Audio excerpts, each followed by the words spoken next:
So this is again Dr. Brian Armstrong, and it is still Tuesday, November 4th, and this is part two of a lecture on stuff in Plato's Republic.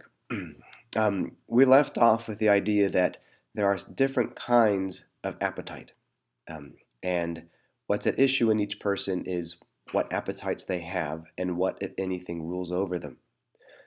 The appetites are all rightly ordered and regulated within the philosopher, who is ruled by reason.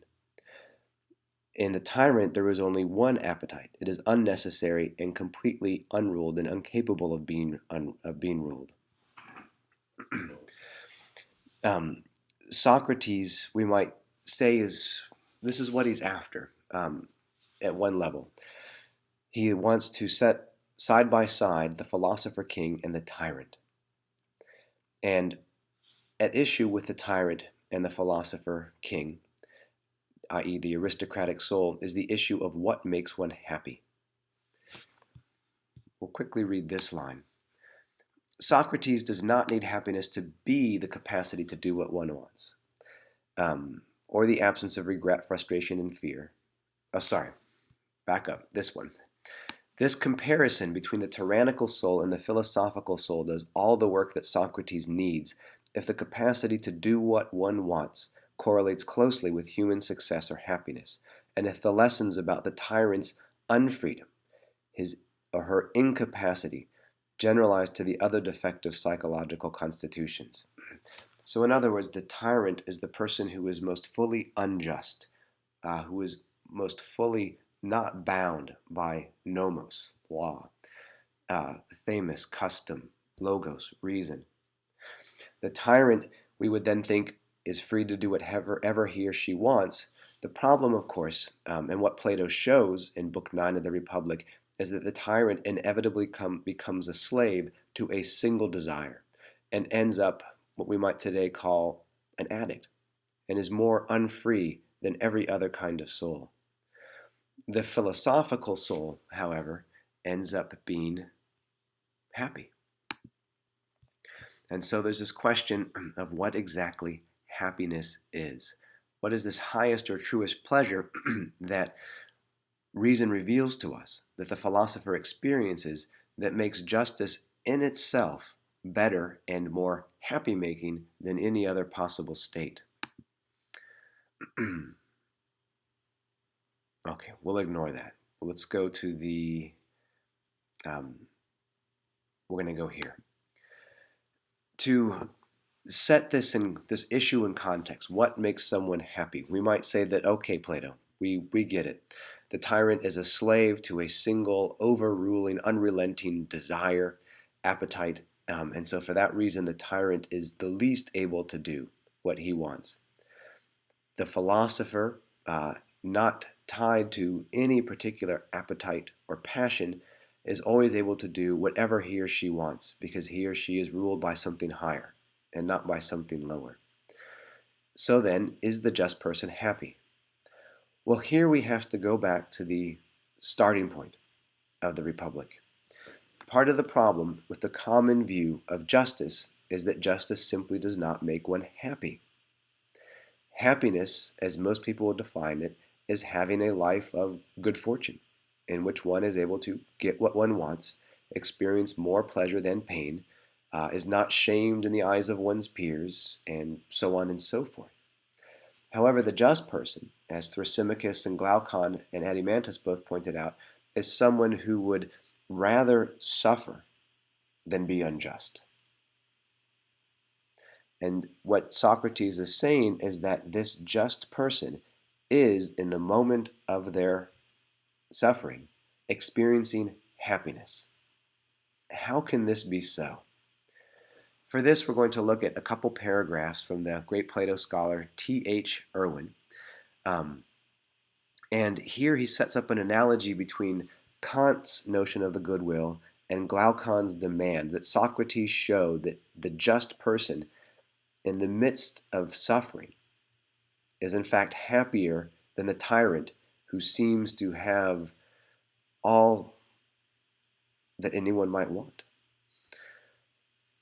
So, to see whether Glaucon's demand is unreasonable, that Socrates showed that the just person is happy in the midst of suffering, we might compare it with Kant's demand on a good will.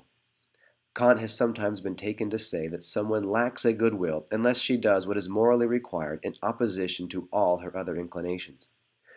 If he believed this, he would hold the unreasonable view that we cannot have a good will unless we also have conflicting inclinations, and the stronger the conflicting inclinations, the better our will. Kant, however, does not commit himself to this unreasonable view. His position is better understood as involving a counterfactual test. The person with the good will, if you don't know what counterfactual is, please look it up. The person with the good will is the one who does what is morally required, just because it is morally required, and would still do it whatever inclinations were to oppose it. According to this view, we can still have a good will even if all our inclinations support our moral conviction.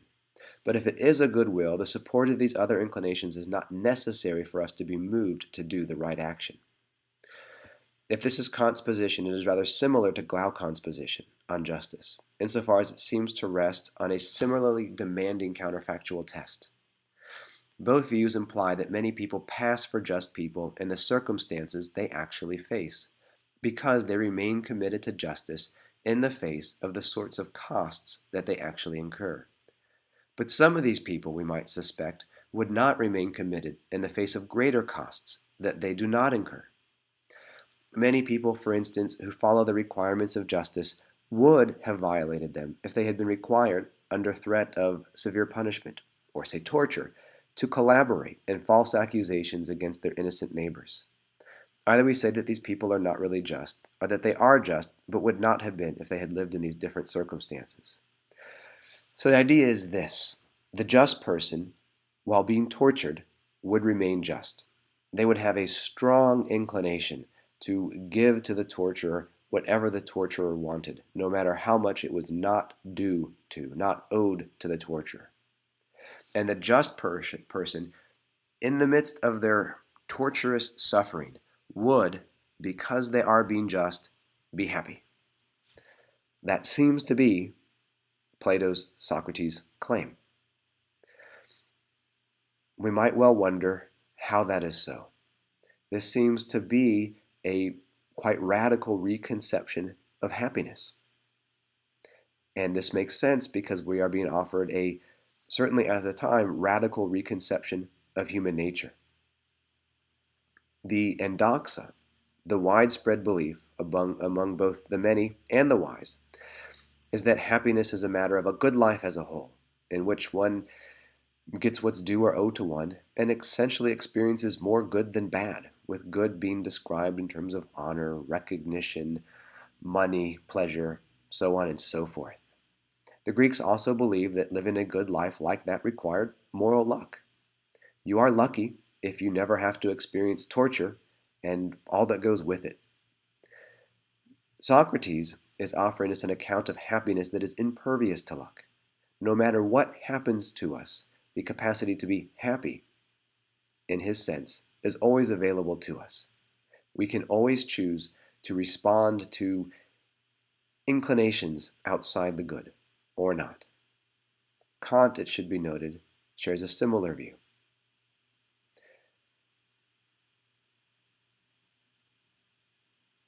I think I should stop there. So let me, and that's been not even 9 minutes. So then we have these two different ideas of human nature.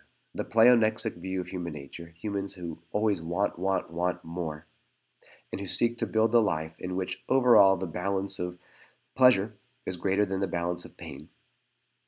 A balance that requires luck to go our way if it's to actually happen, so that happiness is in large part outside of our control. And then there is the view of human nature provided by Plato's Socrates, according to which we have parts. And to be a person is to adhere to principles that regulate these parts. And these parts can be regulated poorly or regulated well. If they are regulated well, then one is happy, one experiences the truest or highest pleasures, regardless of the external events that happen to befall one. If justice is living naturally, And if Thrasymachus' account of human nature is correct, then it would seem that Thrasymachus' account of injustice does in fact provide us with how we ought to live. On the other hand, if Plato's Socrates' account of human nature is valid, as is the happiness that comes as its end or aim, then his count of justice would be living in accord with that conception of human nature. That is what would be natural. That is what would be due or owed to each individual human being.